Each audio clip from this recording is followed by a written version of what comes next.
Hello, guys. I wanted to talk with you today about Jeff Bezos leaving Amazon. No longer going to be the CEO.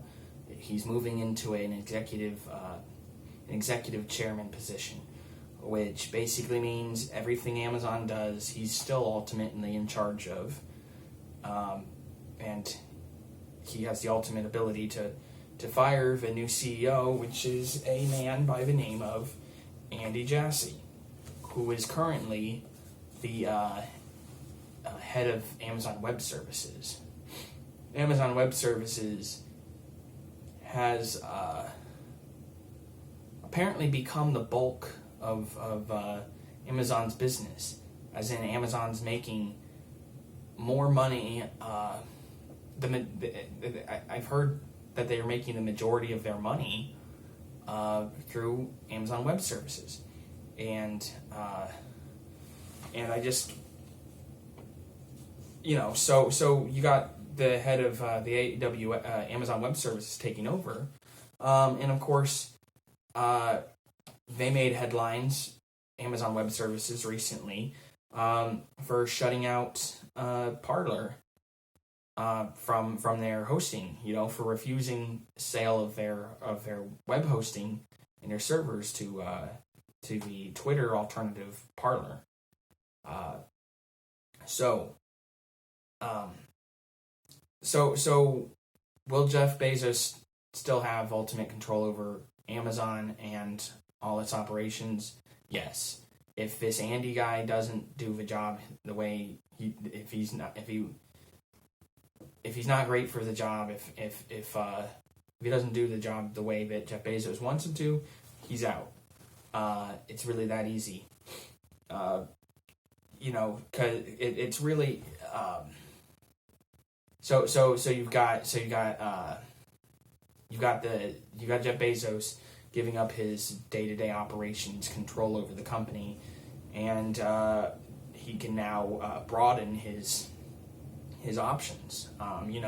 He's got his hands and he's got Nash Holdings, which is controlled by, or which is known for being the parent company of the Washington Post, and he's also got Blue Origin, which is a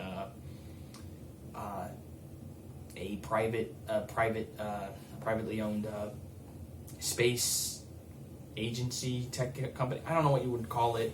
They make spaceships, so those are a couple of the things. But I want to talk a little bit about some of the other things that Amazon still ultimately will have control over. But now that I mentioned it, before I do that, I should mention that this isn't happening immediately. I think it's not supposed to happen until the third quarter of this year. So we're going to have at least another. We're going to have a good 6 or 9 more months of Jeff Bezos being the CEO. So we don't exactly know what's going to happen. I mean, maybe he decides in a month that he just kidding. Fake out. I'm actually still in charge. Because it could be like, the whole story about Henry Ford saying he's going to step down and give the company to his son, only to buy up all the, only to pull a coup and buy up all the remaining shares of Ford. This shady stuff happens within the time frame of a CEO saying they're going to step down and when they actually do it. And Jeff Bezos is ultimate. He's not an old man. He's in his 40s, maybe he's 50. So he's still going to, he's still got all that money. He's still got the executive chair position.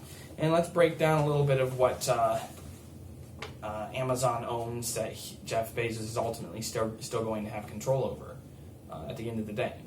But before I do that, I should mention that this is something that I've seen, that we've seen before. Compare Jeff Bezos doing this, stepping down and replacing himself as CEO. That's what Google did. Google's CEOs did a very similar thing. They decided that the heat was on, and they had to deal with too much public scrutiny and government intervention in their business, as mild as it is at that, because the government could do quite a bit more against Google, antitrust wise. But so this kind of thing's been done before. You step down as soon as the pressure gets put on, you step down and pass it off to some other guy who answers to Congress and answers to the people and answers to the press. That's what the CEO ultimately does, and the true vision is still behind Jeff Bezos. So anyway, there's of course Audible, which is owned by Amazon. Amazon is still the ultimate destination for books and all of that. Whether it's Audible or whether it's their actual bookstore through the virtually. I think it's important to see. At least the Amazon bookstore, the Amazon site, as a form of social media, in the sense that the way that just dependent on what books are available, people socialize through the books they publish and try to sell.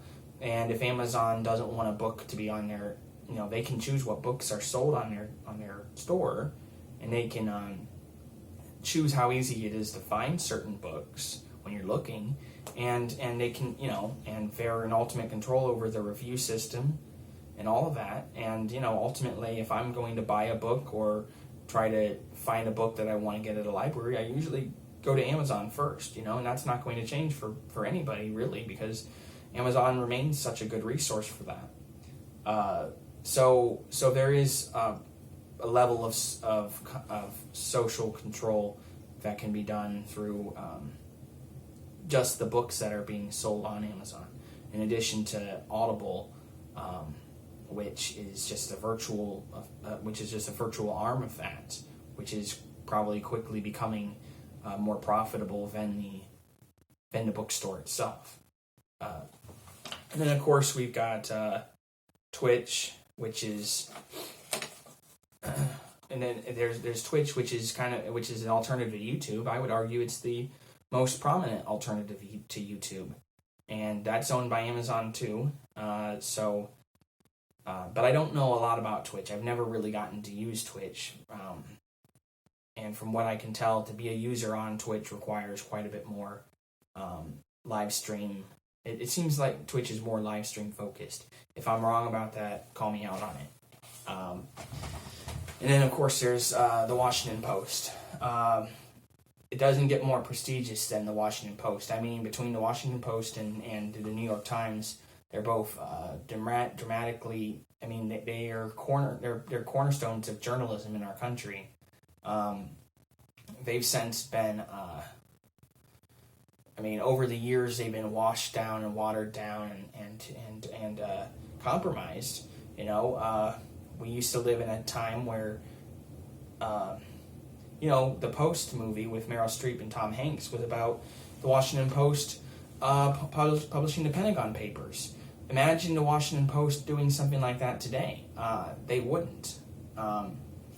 There's no objective anti-war voice through the New York Times and the Washington Post.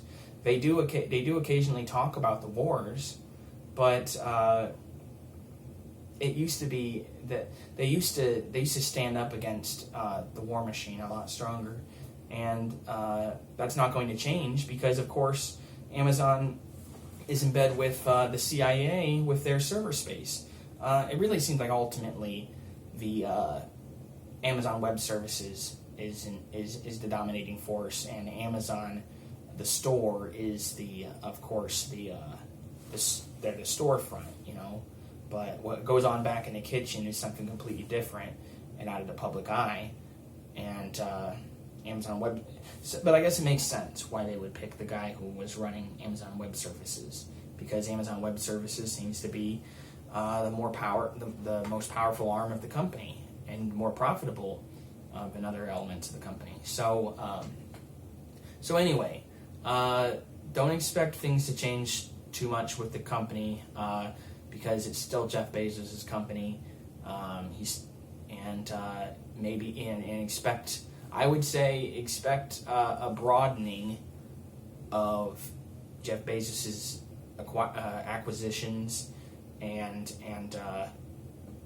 what he wants to acquire. Expect him to continue to acquire new things and to branch out and diversify his portfolio on what he wants to, his new toys. Who knows what publication is going to be his next pet project. But and of course with Amazon itself, I would say expect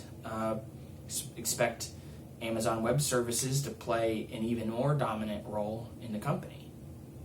That's my opinion, but we'll see what happens. And of course, we're talking late this year, sometime in the fall, when Jeff Bezos is actually going to step down. This is pretty new stuff.